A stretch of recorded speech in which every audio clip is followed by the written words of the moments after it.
lah orang yang duduk di majelis ta'lim itu sama dengan orang yang duduk di taman-taman sorga. Tetapi masih banyak juga rupanya saudara-saudara kita yang tidak tertarik untuk duduk di taman sorga ini.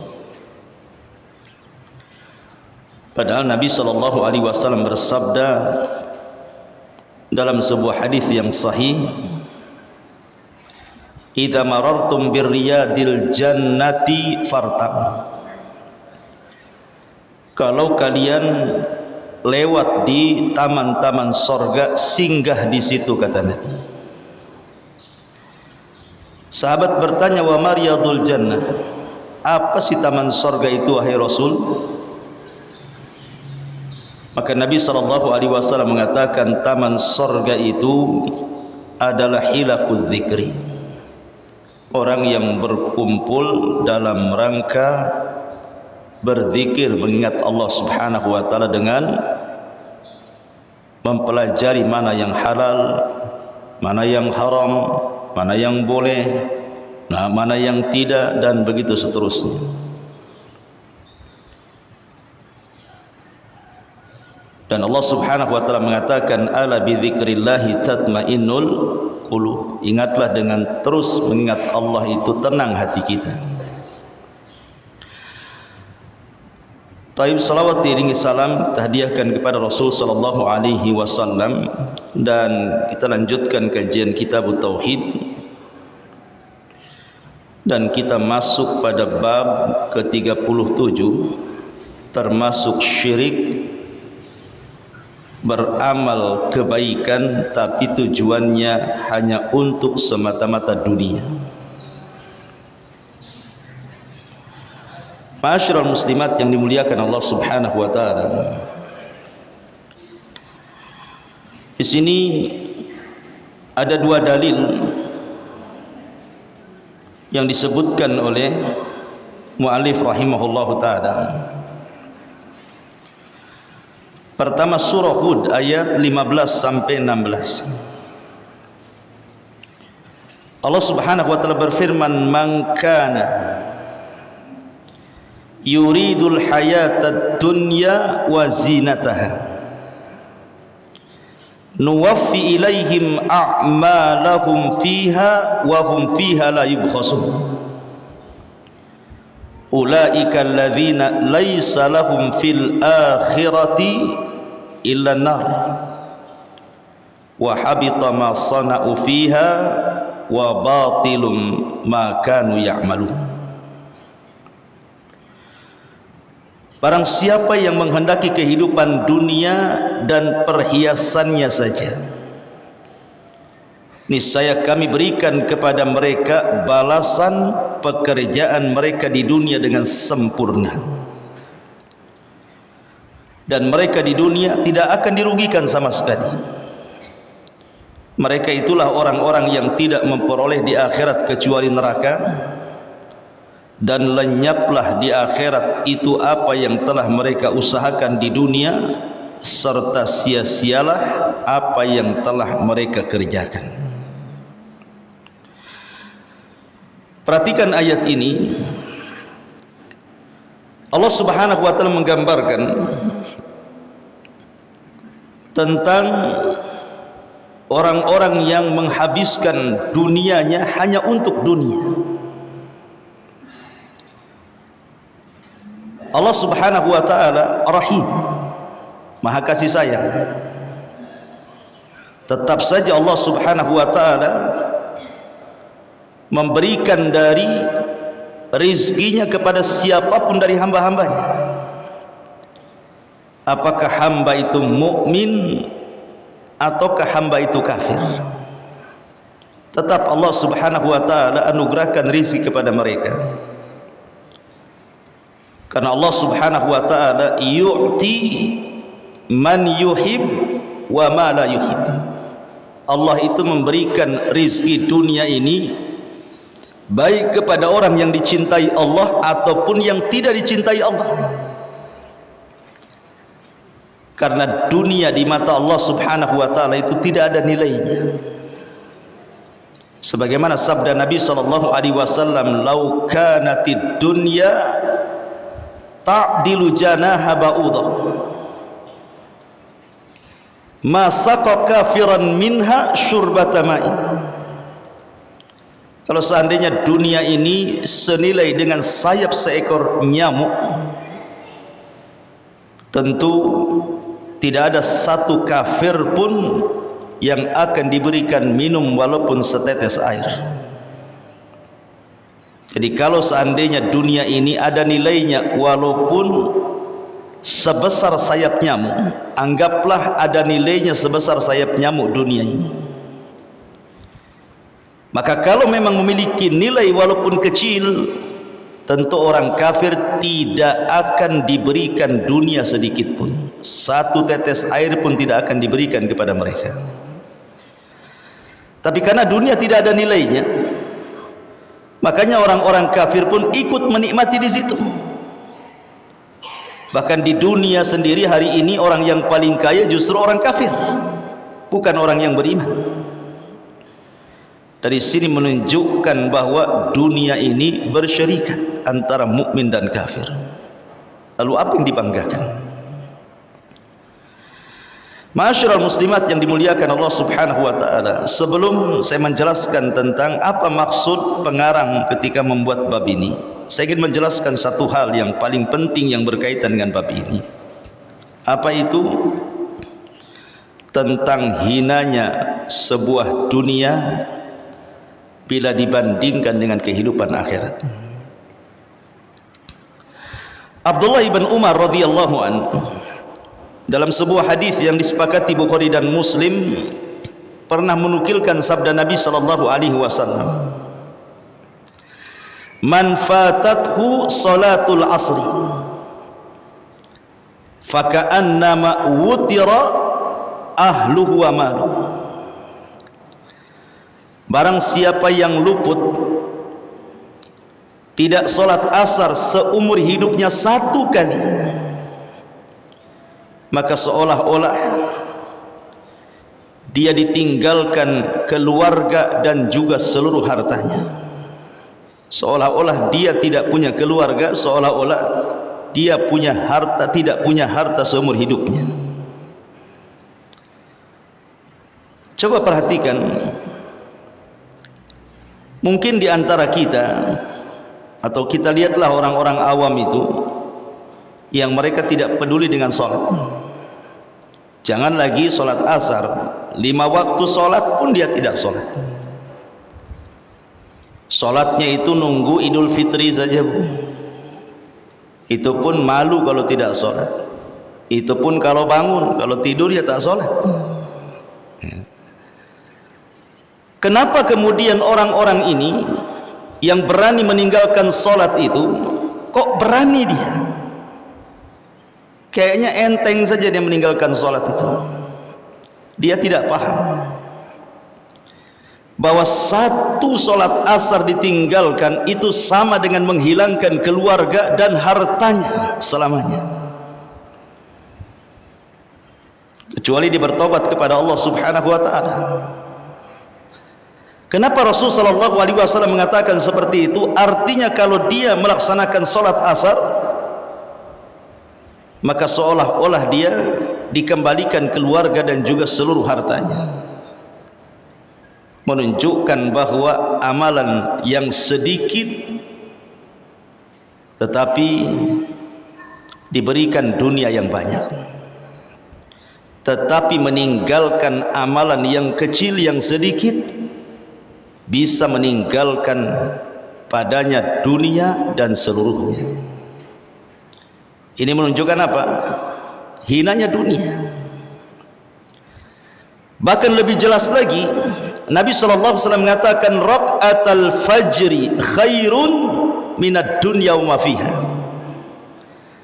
2 rakaat salat sunnah fajar, Bu, setelah adzan sebelum qomat, pahalanya lebih baik dibandingkan dunia dan isinya. Bayangkan 2 rakaat sunnah, padahal belum cerita wajib, baru sunnah.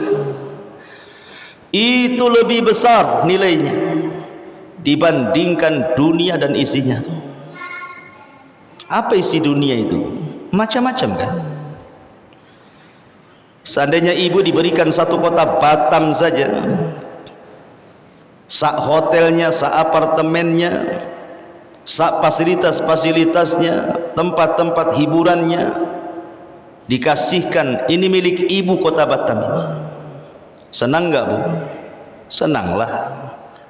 Beli kapling, satu kapling aja ribut kan gitu, apalagi dikasih satu kota Batam, apa nggak senang tuh? Artinya bahwa satu kota Batam saja itu sudah luar biasa itu. Kita punya tanah sebesar Batam itu ya. Wah, ibu udah jadi raja Batam tuh, ratu Batam ya. Tetapi lihat nilai sebuah kota Batam bila dibandingkan dengan 2 rakaat solat sunnah, itu tidak ada apa-apanya, kecil. Karena bandingannya bukan kota Batam, satu dunia. Dibandingkan dengan 2 rakaat fajar, itu kecil. Menunjukkan hinanya dunia bu di sini. Makanya bahasa Arab ad-dunya, kenapa disebut dunia itu?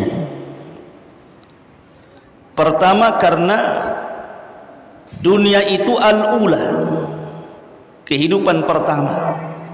Disebut dunia itu karena kehidupan pertama, artinya ada kehidupan berikutnya. Yang kedua disebut dunia, itu dunia karena dia adalah darun faniyah, tempat yang tidak akan kekal selamanya. Dan kenapa disebut dunia? Kata para ulama bahasa, li'anna fil manzilatid daniyah, karena dunia itu rendah artinya. Jadi dunia itu bukan tempat tujuan. Dunia itu sangatlah fana, tidak mungkin mengekalkan. Dan dunia ini sangat rendah, itu makna dunia. Lalu apa yang dibanggakan dengan dunia? Orang-orang yang sombong-sombong itu bangga dengan dunia. Ma'asyiral muslimat yang dimuliakan Allah Subhanahu wa taala. Bahkan Nabi sallallahu alaihi wasallam mengatakan dalam hadis yang dikeluarkan Muslim dalam sahihnya, dari Abi Hurairah radhiyallahu an, Rasul bersabda, la an aqula subhanallah walhamdulillah wa la ilaha illallah wallahu akbar ahabbu ilayya mimma tala'at alaihi syamsu. Kata Nabi, kalaulah aku mengucapkan subhanallah walhamdulillah wa la ilaha illallah allahu akbar, itu lebih aku cintai, kata Nabi, dibandingkan matahari yang terbit dari timur dan menerangi cahaya bumi. Coba bayangkan, matahari ini adalah sirrul hayah, rahasia kehidupan manusia. Kalau tidak ada matahari, manusia bisa mati. Seolah-olah Rasul mengatakan orang yang mengucapkan subhanallah walhamdulillah wa la ilaha illallah allahu akbar lebih Rasul cintai daripada seluruh kehidupan dunia. Menunjukkan hinanya dunia dan mulianya akhirat. Bahkan Nabi SAW mengatakan juga, ribatu yaumin fi sabilillah khairun minad dunya wa ma fiha, rawahu Muslim. Seseorang yang berjaga 1 hari saja di jalan Allah Subhanahu wa taala itu lebih baik daripada dunia dan isinya. Lihat bagaimana Nabi SAW menggambarkan betapa hinanya dunia ini. Bahkan dalam hadis Jabir radhiyallahu an yang dikeluarkan Imam Muslim, suatu ketika Nabi SAW lewat di sebuah pasar. Tiba-tiba kemudian Nabi SAW mendapatkan bangkai kambing yang putus kedua telinganya. bangkai kambing mati, utus 2 telinganya itu. Kemudian Nabi SAW, karena di situ banyak para sahabat, kata Rasul, ayyukum yuhibbu anna hadza lahu bidirhamin. Kata Rasul, siapa di antara kalian yang mau membeli bangkai kambing yang rusak telinganya ini? Enggak mahal-mahal, 1 dirham saja, kata Nabi. Faqalu, maka para sahabat mengatakan, ma nuhibbu annahu lana bi syai'in wa ma nasna'u bihi. Kata para sahabat Rasul, kami tidak suka dengan bangkai kambing. Kalaupun dia hidup, untuk apa, katanya. Walaupun 1 dirham sekalipun kami tidak mau membelinya. Maka Nabi SAW mengatakan, wallahi, demi Allah, la dunya ahwan 'ala Allah min hadza 'alaikum. Kata Nabi SAW, demi Allah, dunia jauh lebih hina dibandingkan bangkai ini untuk kalian. Lihat betapa hinanya di pandangan Nabi SAW dunia ini. Apalagi kalau seandainya dibandingkan dengan sorga, makin gak ada apa-apanya dunia itu. Makanya Rasul mengatakan, inna mawdi'as sauti fil jannati khairun minad dunya ma fiha. Tempat semetiknya, Bu, tempat semetiknya di sorga itu masih lebih baik dibandingkan dunia dan isinya. Baru tempatnya itu, 1 cemeti saja, 1 cambuk, itu lebih baik dibandingkan dunia dan isinya. Kenapa kok dunia ini sehina ini gitu ya di mata Rasul SAW dan juga para sahabat? Karena Rasul SAW mengatakan dalam sebuah hadis yang dihasankan oleh Syekh Nasiruddin Al-Albani rahimahullahu ta'ala, inna dunya mal'unun, inna dunya mal'unatun, mal'unun ma fiha illa dzikrullah wa mawalah, illa dzikrullahi wa mawalah wa alimun au muta'allimun, kata Rasul. Karena hakikat dunia itu dilaknat, dan juga dilaknat orang-orang yang hidup di atas dunia, kecuali orang-orang itu senantiasa mengingat Allah dan ibadah-ibadah yang sejenisnya, atau dia orang alim, atau dia orang yang mengajarkan ilmunya, orang yang mengajarkan ilmu, atau orang yang belajar ilmu. Dari sini maka kenapa kemudian dunia ini di mata bagi mukmin itu penjara? Sampai Rasul mengatakan, ad-dunya sijnul mu'min wa jannatul kafir. Dunia ini penjara bagi orang yang beriman, surga bagi orang kafir. Karena dunia bagi orang yang beriman itu tidak menyenangkan. Dunia bagi orang yang beriman itu tidak menyenangkan, tapi dunia bagi orang kafir itu menyenangkan. Walaupun dia hidup mewah, andailah seorang ibu ini kaya raya, amin, Bu, kalau dibilang kaya tuh. Jadi tetap saja kan, Bu, sekaya apapun ibu, kalau ibu seorang mukmin, masih tidak boleh meninggalkan sholat, masih tidak boleh meninggalkan puasa Ramadan, masih tetap harus zakat, masih tetap menyempurnakan syarat Islam dengan haji, masih tetap dianjurkan hadir di majelis taklim. Belum bebas ya, 5 waktu terhalang dengan sholat 5 waktu, belum bebas ya. Dunia itu penjara bagi orang yang beriman.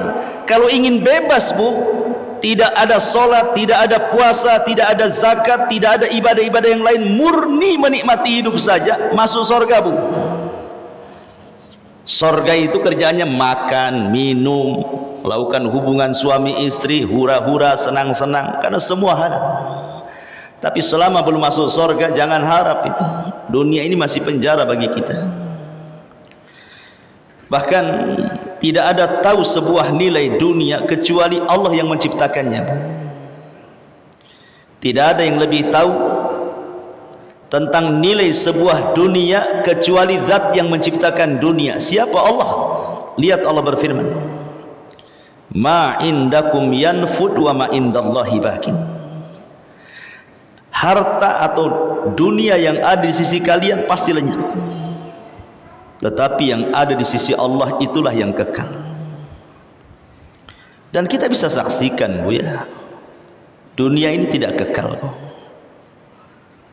Lihat, apabila datang musibah yang Allah kirim,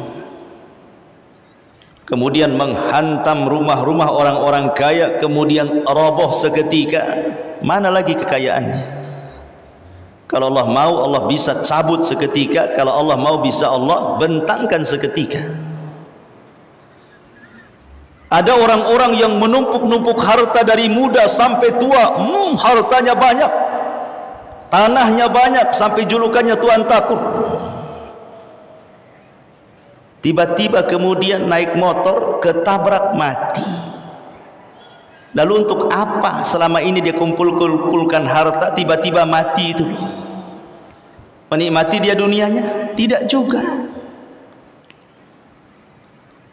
Makanya Allah Subhanahu wa taala mensifatkan dunia ini, wa mal hayatud dunya illa laibun wa lahwun wa zinatun. Allah mengatakan, i'lamu annamal hayatud dunya laibun wa lahwun wa zinatun wa tafakhurun bainakum wa takathurun fil amwali wal aulad. Kata Allah, kehidupan dunia ini hanya main-main, hanya permainan saja, dan sesuatu yang bisa melalaikan. Dunia ini hanya perhiasan, bermegah-megah di antara kalian, bermegah-megah dengan banyaknya harta dan anak. Itulah dunia. Apa sih dunia itu? Itulah dunia. Lihat bagaimana Allah Subhanahu wa taala menggambarkan dunia. Makanya Allah mengatakan, bal tu'thirunal hayatad dunya wal akhiratu khairun wa abqa. Kalian hendak mementingkan kehidupan dunia, kata Allah. Akhirat itu jauh lebih kekal dan lebih baik, kata Allah. Begitulah Allah Subhanahu wa taala menggambarkan dunia. Bahkan lebih tegas lagi, perhatikan Allah katakan dalam surah Al-Kahfi 45, wadrib lahum mathalal hayatid dunya kama in anzalnahu minas sama fakhtalata bihi nabatul ardi fa asbaha hashiman tadhuruhu rih wa kana Allahu ala kulli syai'in muqtadira. Fa asbaha hashiman tadhuruhu riyahu wa kana Allahu ala kulli syai'in muqtadira. Dan buatkanlah untuk mereka manusia itu perumpamaan kehidupan dunia ini. Kehidupan dunia ini, kata Allah, ibarat hujan yang diturunkan Allah dari langit sehingga menyuburkan tumbuh-tumbuhan di bumi. Kemudian tumbuh-tumbuhan itu menjadi kering, kemudian menguning, kemudian rapuh, diterbangkan oleh angin, dan Allah Maha Kuasa atas segala sesuatu. Perhatikan, Bu, kalau ibu dulu seorang petani, atau mungkin punya orang tua seorang petani, atau mungkin punya kawan seorang petani, tanya kepada petani itu, bagaimana permulaan menanam padi sampai dia menguning. Awalnya diletakkan biji, kemudian disemai, kemudian diletakkan di sawah, kemudian diberi pupuk, akhirnya kemudian dia tumbuh subur, menghijaulah sesaat, kemudian keluar biji-biji beras. Setelah kemudian biji-biji beras itu siap dipanen, menguninglah daunnya. Setelah menguning daunnya, hancurlah daun-daun itu, datang angin, terbang sedikit demi sedikit, akhirnya tidak tersisa yang di sawah itu. Allah ingin menggambarkan bahwa kehidupan manusia itu kurang lebih dengan padi. Awalnya ibu benih yang dipilih Allah dari sekian juta benih seorang bapak yang dibenihkan kepada ibunya, ibulah terpilih. Jadi pula kemudian lahir ke dunia, masih kecil perlu dirawat, sama dengan bayi. Kalau padi itu kan dirawat juga, dikasih pupuk, dikasih apa gitu. Sama manusia pun dirawat kecil-kecil, kemudian membesar, kemudian menjadi remaja, menjadi dewasa, menjadi tua, balik lagi kayak anak-anak, Bu. Akal pun hilang, nyusahkan orang. Kemudian innalillahi wa inna ilaihi rajiun. Ada batasnya manusia itu. Itulah dunia. Makanya saya heran kalau seandainya ada orang yang sudah tua gitu ya, sudah kaya, kok tidak berhenti bekerja ya. Dia kaya, seandainya dia pensiun gitu ya, kekayaannya itu cukup untuk menghidupi dia sampai mati. Tapi rupanya ada istilah tua-tua keladi, makin tua jadi dia. Justru makin tua itu bisnisnya makin kencang dia. Dia nggak nyadar bahwa dia akan mati itu. Baru ketika dia merasakan sakit parah, dekat dengan ajalnya, baru dia nyesal di situ. Apa harus menunggu seperti itu? Nunggu haraman mufannida, nunggu pikun dulu gitu ya. Makanya Rasul mengatakan badiru bil amal, bersegera beramal. Karena dunia ini sifatnya melalaikan.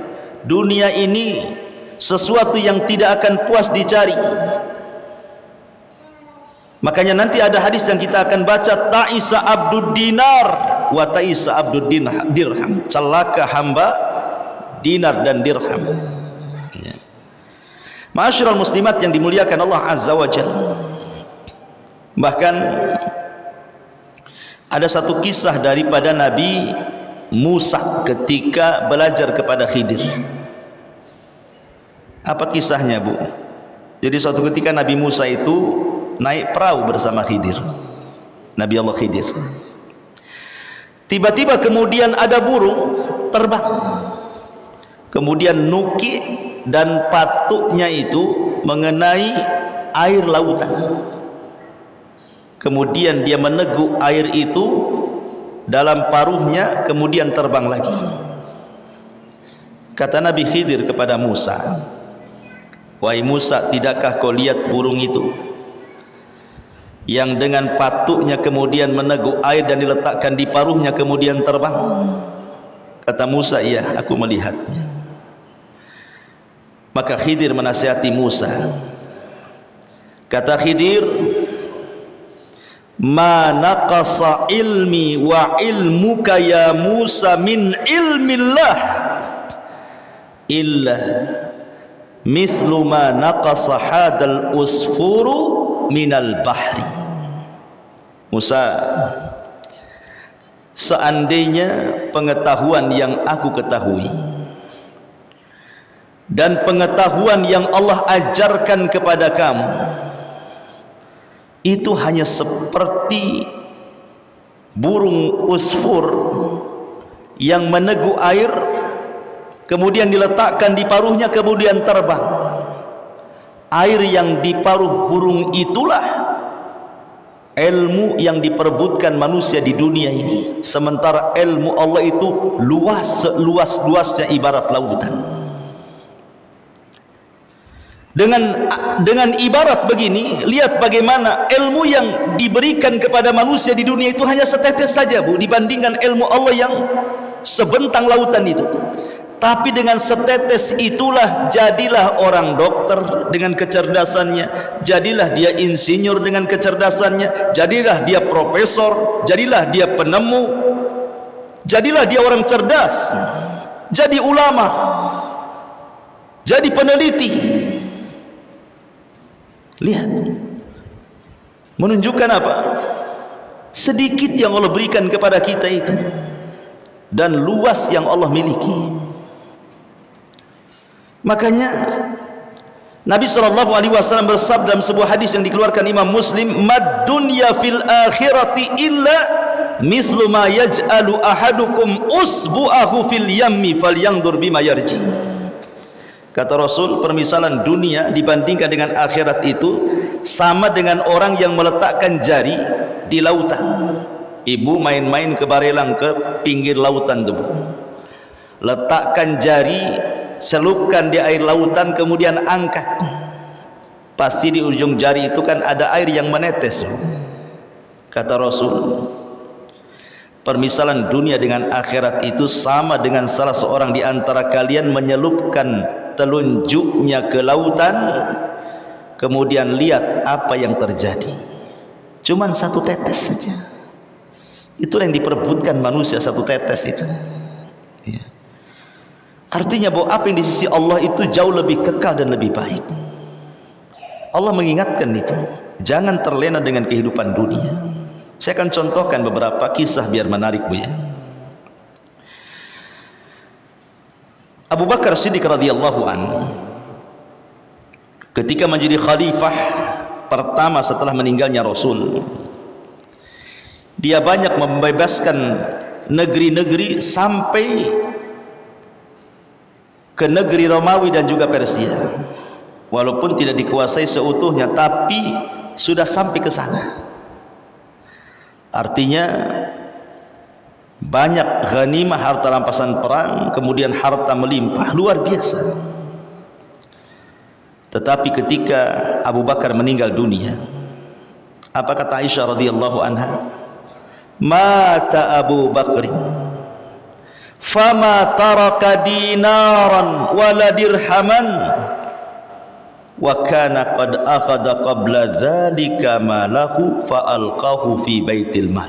Subhanallah, kata Aisyah, ketika Abu Bakar meninggal dunia, Abu Bakar tidak meninggalkan satu dinar ataupun dirham pun dalam kantongnya. Karena sebelum dia meninggal, kekayaannya semua sudah dititipkan di Baitul Mal. Begitulah Abu Bakar meninggal tidak membawa satu dinar dan dirham sekalipun, karena tahu bahwa dunia ini tidak ada nilainya di mata Abu Bakar, dan karena tahu bahwa soalan yang kelak akan diberikan oleh Allah kepada para pemilik harta itu bukan satu soalan, tapi dua soalan.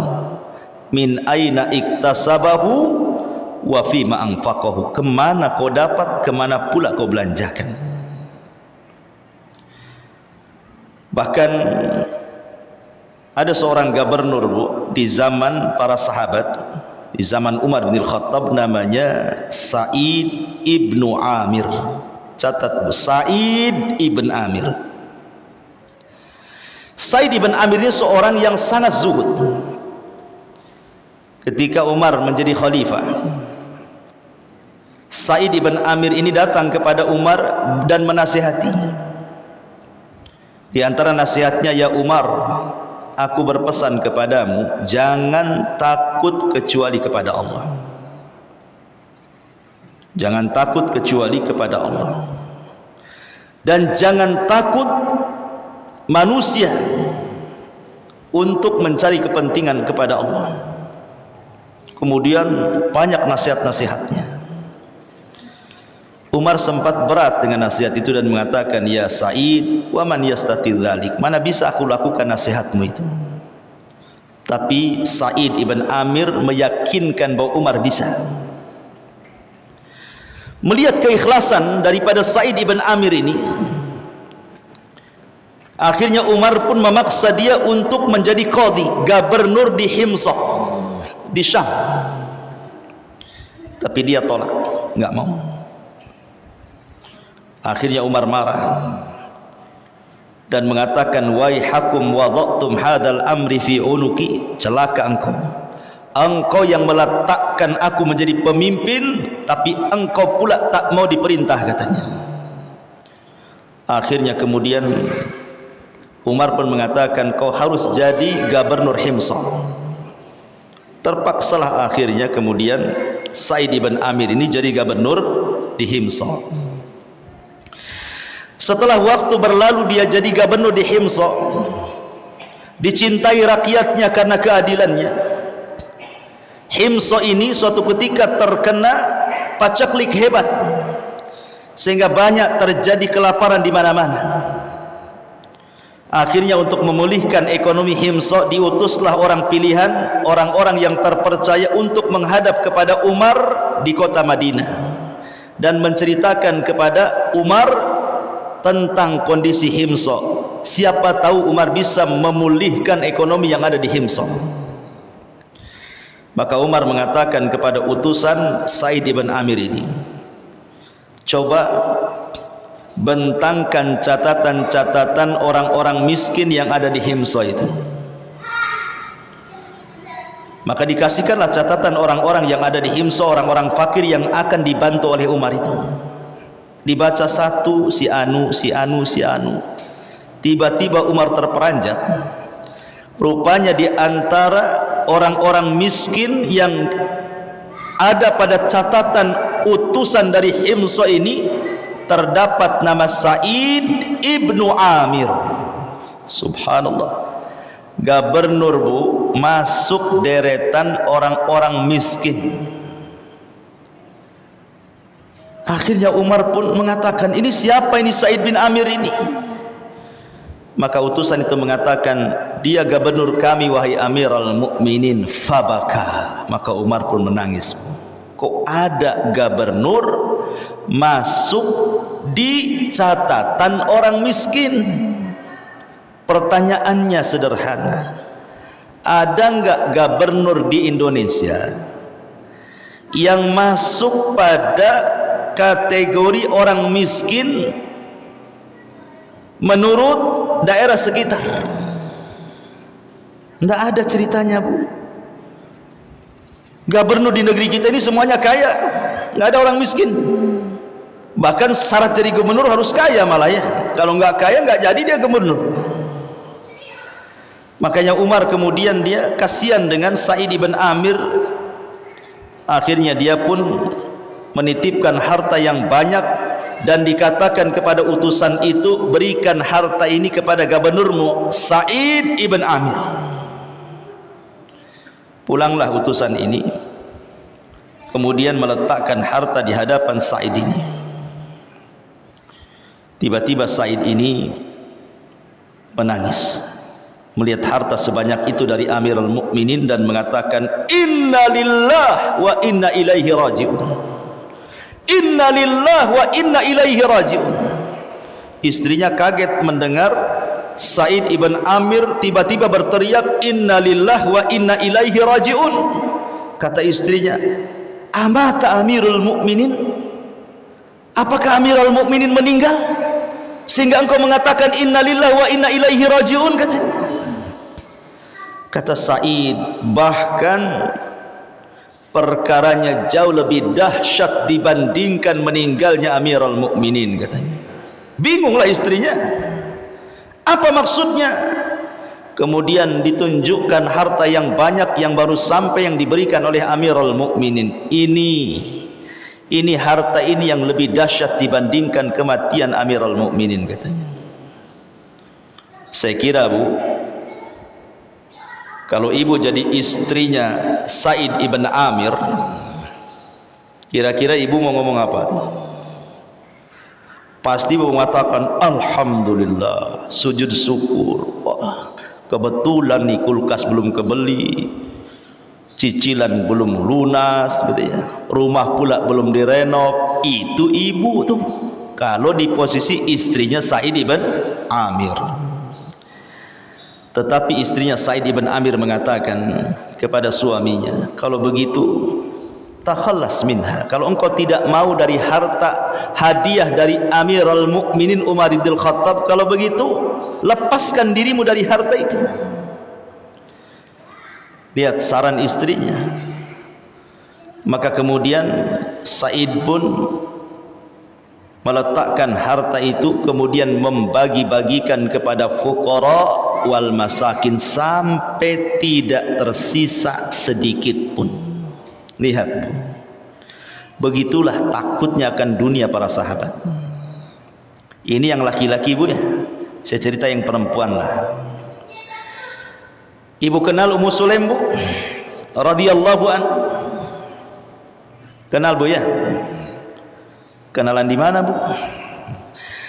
Ummu Sulaim ini radhiyallahu anha ketika menjanda karena Nadhr ibn Malik ibn Nadhr, suaminya kafir, kemudian meninggalkan Ummu Sulaim, kemudian mati di perjalanan menuju Syam. Adalah seorang duda kaya raya. Duda ini kaya raya, ganteng pula dia, dihormati pula kaumnya, dan memiliki keperkasaan yang luar biasa. Siapa? Abu Talha radhiyallahu anhu, yang disabdakan Rasul, jeritan satu kali Abu Talha dalam peperangan lebih baik daripada 100 penunggang kuda. Keberaniannya Abu Talha, sudah pemberani, kemudian ganteng, kemudian kaya, dihormati. Kira-kira kalau melamar ibu Bu, ditolak nggak orang kayak gini Bu? Enggak lah, yang jelek saja diterima, yang penting kaya. Makin ganteng pula dia, makin iya kan, begitu jawabannya. Tapi Ummu Sulaim ini menolak mentah-mentah tuh, ditolak lamarannya. Padahal wanita-wanita di zaman itu kepengen dilamar oleh Abu Talha, ditolak. Padahal Ummu Sulaim ini hidupnya susah setelah meninggalnya suaminya tuh. Apa yang menjadikan Ummu Sulaim menolak lamaran Abu Talha tuh, yang ganteng, yang kaya, yang terhormat itu? Rupanya cuma satu alasannya Bu, karena Abu Talha kafir, itu saja. Coba dia muslim, mau dia ya. Itu yang menyebabkan Ummu Sulaim tak mau menerima lamaran siapa? Lamarannya Abu Talha. Makanya dia mengatakan kepada Abu Talha, tidak layak wanita-wanita menolak lamaran wahai Abu Talha, akan tetapi aku tolak karena engkau seorang kafir penyembah berhala.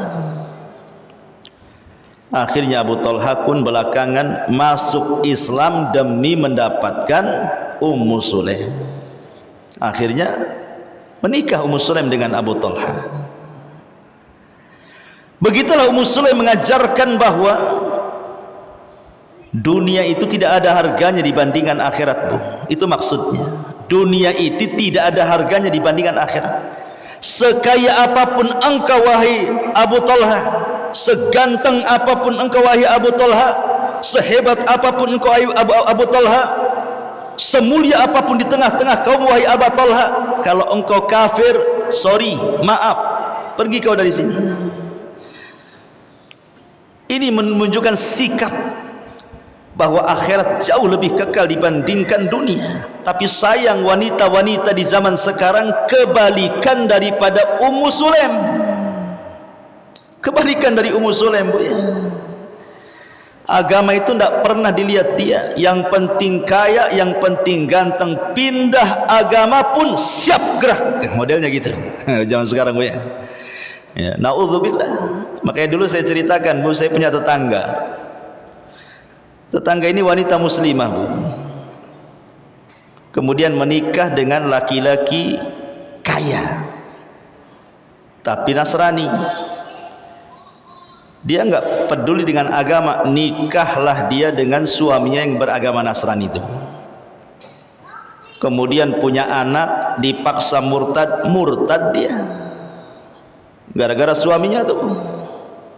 Lamalah berumah tangga, tiba-tiba suaminya selingkuh Bu. Selingkuhnya pula sama wanita muslimah. Kemudian mau nikah dengan dia, tapi wanita muslimah ini mengatakan saya tidak mau menikah dengan kamu sampai kau jadi mu'alaf katanya. Akhirnya nikah dia dengan wanita muslimah ini, kemudian menjadi mu'alaf. Dengar nikah, minta cerai istri pertamanya.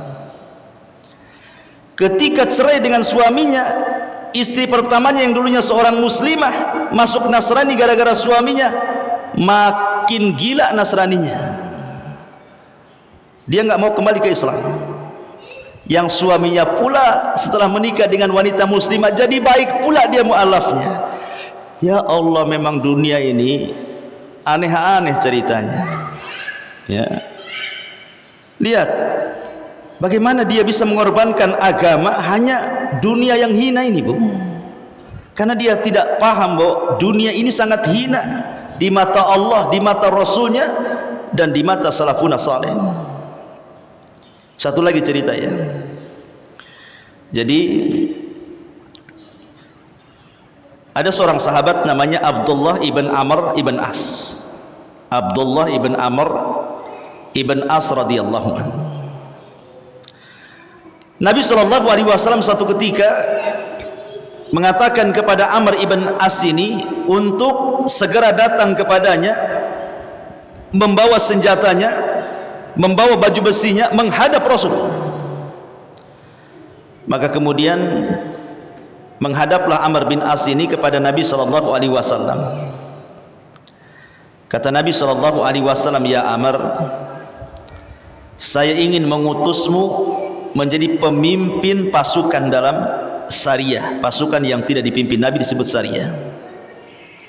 Engkau akan diutus untuk menyerang Bani Fulan dan Fulan, dan saya pastikan engkau akan menang, dan engkau akan mendapatkan harta rampasan perang yang begitu melimpah. Pergi wahai Amr. Kata Amr bin As mengatakan kepada Rasul, aku ini masuk Islam bukan karena mencari harta dunia, tidak, tetapi aku masuk Islam itu betul-betul ingin beragama Islam dan tidak mau pisah darimu.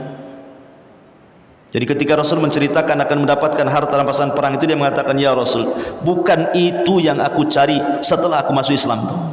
Aku hanya ingin dekat dengan kamu saja. Maka kemudian Rasul memuji Amr ibn As dan mengatakan, ya Amr, ni'mal malus salihu li rajulin salihi. Wahai Amr, sebaik-baik harta itu adalah harta yang dipegang orang soleh. Sebaik-baik harta apabila dipegang orang soleh. Seburuk-buruk harta apabila dipegang orang jahat. Jadi kesimpulannya tadi, Bu, yang kita ceritakan dari awal sampai akhir, bahwa harta itu sesuatu yang hina dibandingkan dengan akhirat. Lalu apa yang mau dibanggakan dengan harta?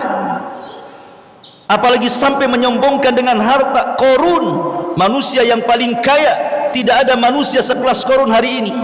Tetapi Allah katakan, wa khasafna bihi wa bidarihil ardh, kami tenggelamkan Korun seharta-hartanya.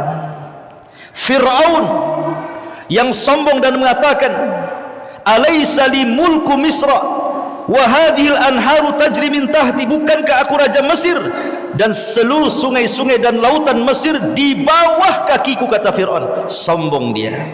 Karena sombongnya Allah katakan, wa aghraqna ala fir'auna wa antum tanzurun, kami tenggelamkan Fir'aun dan pasukannya dan kau bisa melihatnya. Namrud, siapa yang tidak kenal Namrud? Raja yang paling kaya, sombong, ngaku Tuhan. Kemudian Allah utus seekor nyamuk masuk di hidungnya, bersarang di kepalanya 40 tahun. Kemudian dia disuruh pembantunya untuk memukul-mukul setiap hari dengan sendalnya kepalanya. Akhirnya setelah 40 tahun mati gara-gara seekor nyamuk. Al-Walid ibn Mughirah, orang yang dibentangkan kekayaannya di zaman Rasul, tetapi dia menghina Rasul dan mengatakan Quran itu ucapan manusia, Quran itu adalah wahyu impor dari luar sana, bukan ucapan Allah. Maka Allah katakan dalam surah Al-Mudaththir kepada Al-Walid ibn Mughirah, sa'uslihi saqar, kami akan masukkan si Walid ke neraka Saqar.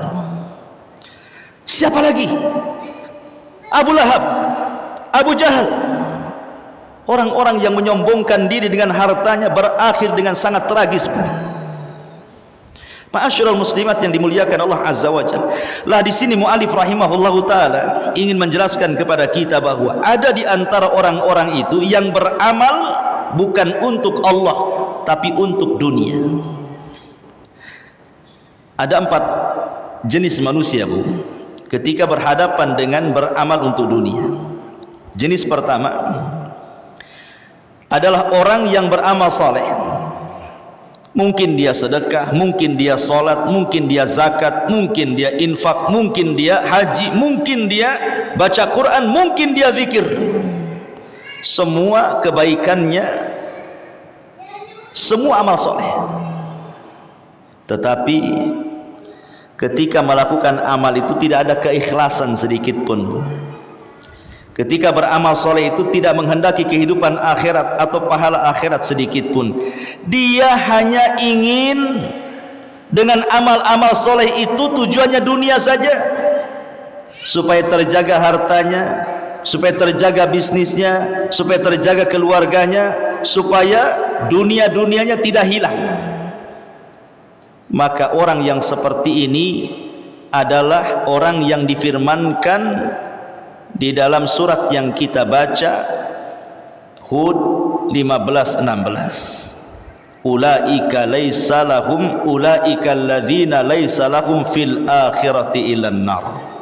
Orang seperti ini tidak lain dan bukan kecuali di akhirat dimasukkan ke neraka, karena tujuannya nggak ada ikhlas-ikhlasnya, murni tujuannya dunia saja. Seperti dia menjadi muazin, dia tidak ingin mengambil pahala azannya, dia tidak ingin ikhlas dengan azannya, murni dia bekerja dengan azannya, ingin dapat gaji.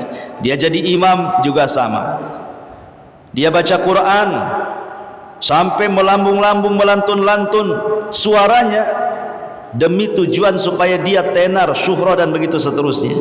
Nggak ada akhirat-akhiratnya sedikit pun. Maka kelompok yang pertama ini nggak akan dapat di akhirat kecuali neraka. Kelompok yang kedua ini lebih parah dibandingkan yang pertama. Apa itu? Dia sholat, dia haji, dia sedekah, dia baca Quran, dia jihad, dia melakukan amal ibadah murni karena riya. Kalau yang pertama itu kan murni karena cari dunia, Bu. Kalau yang kedua murni karena riya. Apa bedanya? Kalau riya itu dia melakukan sesuatu tidak dapat dunia, cuman dapat omongan orang saja. Oh, si fulan bagus, si fulan soleh, si fulan solehah, oh itu ahli solat, si ibu itu ahli solat, si ibu itu ahli puasa. Ya dapat omongan orang aja, itu riya namanya, Bu.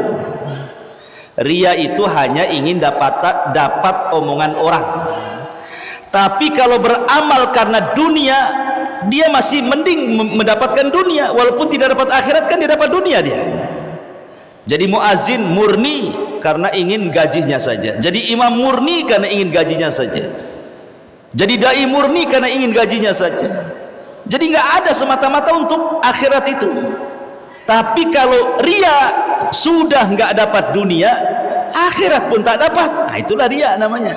Karena kan hanya omongan orang aja, oh hanya pujian-pujian saja. Makanya ini lebih dahsyat dibandingkan yang pertama. Kemudian yang ketiga, kelompok yang ketiga, orang yang beramal saleh. Orang yang beramal saleh, dia mencampur adukan niat. Niatnya karena Allah, tetapi juga karena dunia. Kenapa ibu haji? Ya sekalian. Nah, di harga emas di Arab itu murah, Ustaz. karatnya tinggi-tinggi itu. Kalau dijual di Indonesia kan untung, balik saya modal haji katanya. Nah itu ya. Jadi dia berserikat tuh niatnya tuh. Niat haji plus ingin jadi peniaga. Lihat kata ulama, kalau niat awalnya lillah karena Allah, Bu, memang hajinya karena Allah ingin menyempurnakan rukun Islam, itu awal niatnya. Kemudian berniaganya ini ikut saja. Ya, kalau sampai di sana ditakdirkan ada emas murah saya beli, kalau tak ada ya sudah nggak apa-apa, niat saya kan haji. Gitu Bu ya. Berarti di sini dunia mengikuti akhirat. Kata ulama nggak apa-apa. Yang seperti ini nggak apa-apa, tapi mengurangi pahala. Ya, yang seperti ini tidak ada masalah, mengurangi pahala. Lain kalau seandainya dia haji lillahi ta'ala karena Allah.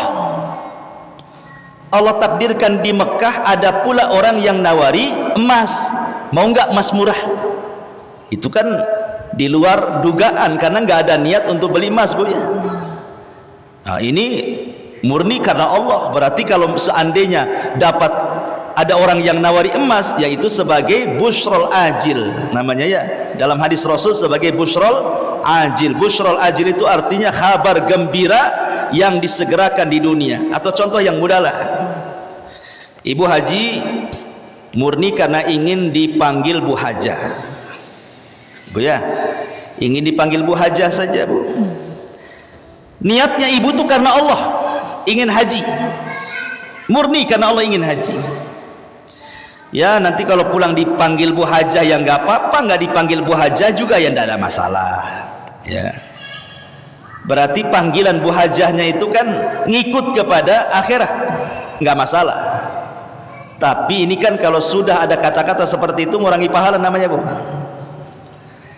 Lain dengan kelompok yang kedua, ibu ini murni haji, tidak mau dipanggil Bu Hajah. Karena sholat aja tidak mau dipanggil Bu sholat, kan sama-sama rukun Islam tuh. Ya, tiba-tiba pulang dari haji, ibu sudah nutup-nutupi hajinya, sudah pakai cadar, nggak tahu siapa ibu kan.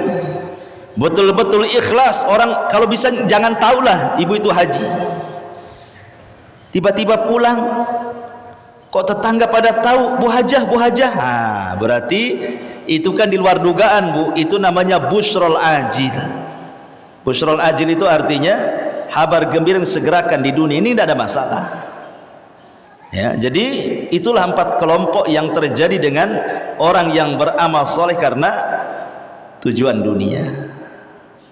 Tapi kalau seandainya dari awal sudah tujuannya dunia, tiba-tiba di tengah jalan tujuannya akhirat, tidak diterima ibadahnya, Bu. Hajinya memang karena ingin dipanggil Bu Hajah, sampai di sana diceramai ustadz, jangan, ikhlas, akhirnya ikhlas, Ibu ya.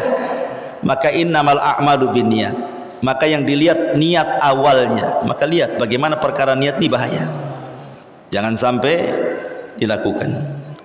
Kemudian dalil yang kedua secara singkat adalah, inilah kalau ngaji pakai handphone ya, lobet. Handphonenya, ilmunya di handphone, sekali lobet hilang kan itu. Nah, itulah enaknya kalau ngaji pakai kitab, nggak ada lobet-lobetnya. Mungkin ini syarat supaya ngajinya sudah selesai mungkin. Tapi nggak apa-apa, hadisnya saya ingat. Nabi SAW mengatakan, ta'isa abdud dinar wa ta'isa abdud dirham wa ta'isa abdu khamisati wal khamilah. Celaka hamba dinar, celaka hamba dirham, celaka hamba busana dan pakaian. Apa yang dimaksud hamba dinar, hamba dirham, hamba busana, hamba pakaian, dan hamba-hamba yang lain itu? Terkadang, Bu, ada orang tujuannya baik ketika mencari dunia. Coba aku kaya, ini masjid di Daul Ilmi ini sudah ku tingkat. Itu tujuannya ya, Bu ya. Akhirnya kemudian mulailah bekerja 10 tahun kaya raya. Lupa tuh dengan masjid Daul Ilmi itu. Niatnya menguasai harta, sudah punya harta, harta pula menguasai dia. Itu disebut abdu dinar namanya. Harta yang menguasai dia. Ataupun contoh abdu al-khamisah, hamba pakaian. Kalau ibu kemudian sehari-hari dari pagi sampai malam, dari malam sampai pagi, dari pagi sampai malam lagi, dan begitu seterusnya, yang diingat pakaian yang dilihat di Tokopedia. Ibu buka handphone, nampak ada model baru tuh pakaian tuh, Bu. Mantap nih, cadarnya aja banana, terbaru, ada rendanya, cakep, artis pun pakai umpamanya. Jadi kepikiran, Bu, ingin punya, tapi tangan tak sampai, tak ada duit. Jadi setiap hari berpikir, kapan aku ingin punya jubah itu, kapan aku ingin punya busana muslim itu. Sampai ke bawah mimpi, Bu. Sampai ke bawah mimpi. Dalam mimpinya betul-betul ibu dapat uang, beli pula baju itu. Pas bangun tidur, Bu, rupanya tak ada pula, namanya mimpi. Besoknya kepikiran, akhirnya kemudian dihasutlah suami. Bang, tengok bang, cakep nggak nih bang? Kata suaminya, baguslah. Kayaknya harus belilah kita bang. Itu mulai ya Bu ya. Ini kalau orang pikirannya ke satu titik, itu yang dipikirkan, berarti ibu itu hamba busana, Bu.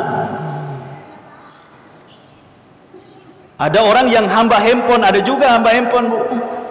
Handphone udah jelek nih, ada terbaru, beli lagi. Belum rusak tuh handphonenya, ada yang terbaru, jual, beli lagi. Terus seperti itu hamba handphone namanya. Ya. Ada hamba motor gitu. Ada juga hamba motor itu. Beli motor, baru setahun jual lagi, beli lagi. Terus saja model terbaru, model terbaru. Nah, itu hamba motor tuh. Ya. Ada juga hamba tas. Ibu ke Nagoya, nampak pula toko tas itu ya, cantik-cantik tuh tasnya. Kapan aku punya, kapan aku punya. Terus lagunya sampai seminggu, kapan aku punya, Bu, judulnya. Itu hamba tas ya. Jadi hamba-hamba dunia itu, hamba dinar, hamba uang, hamba tas, hamba pakaian, hamba perempuan, hamba kendaraan, hamba-hamba, semuanya hamba. Di sini menunjukkan bahwa dunia itu terkadang menundukkan pelakunya, sehingga dibuatnya orang yang mencari itu menjadi hambanya. Dan kalau sudah sampai tingkat itu, ta'isa, kata Rasul. Apa ta'isa itu? Celaka. Kalimat ta'isa ini, kata ulama, boleh jadi dalam bentuk doa, boleh jadi dalam bentuk khobar. Kalau dalam bentuk khobar, artinya Rasul mendoakan mudah-mudahan celaka tuh hamba-hamba yang seperti itu. Ataupun khobar, bahwa orang yang menghambakan diri pada dinar, dirham, pakaian, tas, sepatu, sandal, dipastikan celaka. Walaupun dia mendapatkan duitnya, mendapatkan tasnya, mendapatkan bajunya, mendapatkan sandalnya, mendapatkan dunianya, tetap celaka. Itu kalau di makna khobar. Kok tetap celaka, Ustaz? Ya, tetap celaka. Ibu kepengen baju nih, tetap celaka kalau jadi hamba baju. Kenapa? Karena kalaupun sudah didapat baju itu, Bu, nanti ibu kepengen baju yang lain. Habis dibeli baju yang lain, kepengen baju yang lain lagi. Sampai kapan menghambakan diri kepada baju itu? Makanya dianggap celaka, karena ada dua yang tidak akan puas dicari manusia, dunia dan ilmu. Gak akan puas selamanya akan menghambakan, kecuali orang-orang yang beriman, beramal saleh, saling menasihati dengan kebenaran, dan juga saling menasihati kesabaran. Wallahu a'lam bishawab. Ini yang bisa saya sampaikan. Baik, sebelum kita tutup, silahkan kalau ingin bertanya.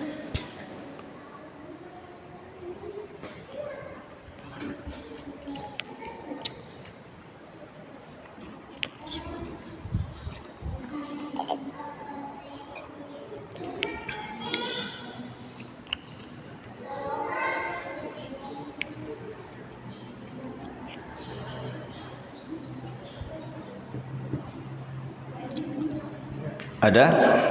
Oke.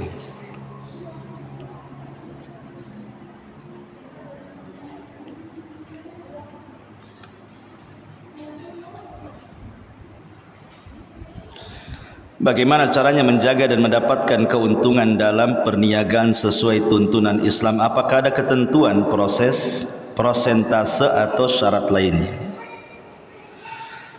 Pertama, berniagalah karena Allah.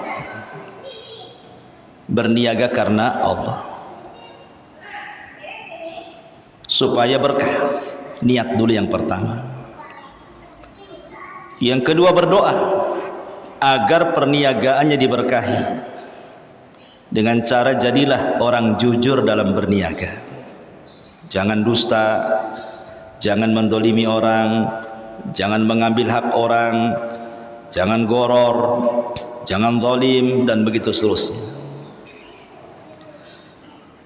Kemudian di sini ketentuan prosentase, maksudnya prosentase ini pembagiannya atau gimana? Ini berarti berniaga bersyarikat. Ya, berniaga bersyarikat. Ya, kalau bersyarikat jelas harus ada pembagian-pembagian sesuai dengan syarat yang sudah disepakati masing-masing yang bersyarikat dalam penanaman saham itu. Apakah dia sebagai jual beli syirkah ataukah dia dalam jual beli mudharabah? Syirkah itu sama-sama pakai modal. Kamu modal 50, aku modal 50. Mudharabah, kamu yang punya modal, aku yang memainkan modalmu. Itu mudharabah namanya. Ya, nanti kesepakatannya berapa? 40-50, 60-40, 50-50, 70-30, terserah. Ya. Tapi tidak boleh dipatok karena itu riba. Contoh, saya punya usaha, Bu, punya modal 100 juta, tanamkan di usaha saya. Tiap bulan ibu dapat 500 atau 1 juta. Riba itu namanya. Itu riba namanya, Bu ya. Tidak boleh dipatok dengan uang, tapi dipatok dengan persen. Karena namanya keuntungan setiap bulannya itu naik turun. Maka pakai persen lah. Saya kan dapat 60%. Terkadang 60% ini bisa banyak, bisa sedikit. Kalau untung ibu dapat sedikit, kalau rugi ibu dapat banyak. Jatuhnya seperti itu. Itu namanya untung buntung. Dengan istilah lain perjudian jadi jatuhnya. Namanya modal itu ya kalau rugi ya ditanggung bersama, ya untung ditanggung bersama. Kecuali kalau yang mengelola modalnya lalai. Ya, jualan nasi larinya ke sepatu, yang punya modal tak tahu. Itu lain. Ibu kembalikan duit kalau dia tak terima. Ya. Jadi syarat-syarat jual beli banyak ya. Syarat jual beli banyak sekali dan ini dicantumkan di banyak kitab fikih namanya Kitabul Buyu. Ya, yang jelas Bu, jadilah pedagang yang jujur, jadilah pedagang yang amanah, banyak-banyak berdoa ya. Tidak perlu berambisi dengan dunia, yang jelas jalankan saja, nanti Allah yang mengaturnya ya. Wallahu a'lam. Sudah Bu, ikan sepat ikan bagus, apa? Ikan sepat ikan gabus katanya, lupa saya. Makin cepat makin bagus, cepat balik Bu ya. Subhanakallah bihamdika, asyhadu an la ilaha illa anta astaghfiruka wa atubu ilaik. Allahu ta'ala alam. Assalamualaikum warahmatullahi wabarakatuh.